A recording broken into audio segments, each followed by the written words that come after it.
A Soliloquy of the Full Moon, She Being in a Mad Passion, by Samuel Taylor Coleridge. Now, as heaven is my lot, they're the pests of the nation. Wherever they can come, with clankum and bankum, 'tis all botheration and hell and damnation. With fun, jeering, conjuring, sky-staring, loungering, and still to the tune of transmogrification. Those muttering, spluttering, ventriloquisty poets with no hats, or hats that are rusty. They're my torment and curse, and harass me worse, and bait me and bay me, far sorer I vow, than the screech of the owl, or the witch-wolf's long howl, or sheep culling, butcher dog's inward bow-wow. For they all spite an unfortunate wight, and the very first moment that I came to light, a rascal called Voss, the more to his scandal, turned me into a sickle with ne'er a handle. A night or two after a worse rogue there came, the head of the gang, one Wordsworth by name. Ho! What's in the wind? 'Tis the voice of a wizard. I saw him look at me most terribly blue.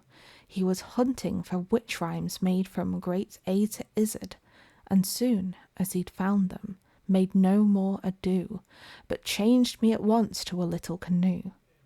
From this strange enchantment, uncharmed by degrees, I began to take courage and hoped for some ease. When one Coleridge, a raff of the self-same banditti, passed by and intending no doubt to be witty, because I'd fill fortune his taste to displease, he'd turn up his nose, and in pitiful pose made me into the half of a small Cheshire cheese. Well, a night or two passed. It was wind, rain, and hail, and I ventured abroad in a thick cloak and veil. But the very first evening he saw me again. The last-mentioned ruffian popped out of his den. I was resting a moment on the bare edge of Naddle. I fancy the sight of me turned his brains addle. For what was I now? A complete Ballymow? And when I climbed higher he made a long leg, and changed me at once to an ostrich's egg. But now heaven be praised in contempt of the loon, I am I myself, I the jolly full moon. Yet my heart is still fluttering, for I heard the rogue muttering. He was hulking and skulking at the skirt of a wood, when lightly and brightly I stood on a long level line of a motionless cloud, and ho, what a skittle ground, quoth he aloud, and wished from his heart nine pins to see, in brightness and size just proportioned to me.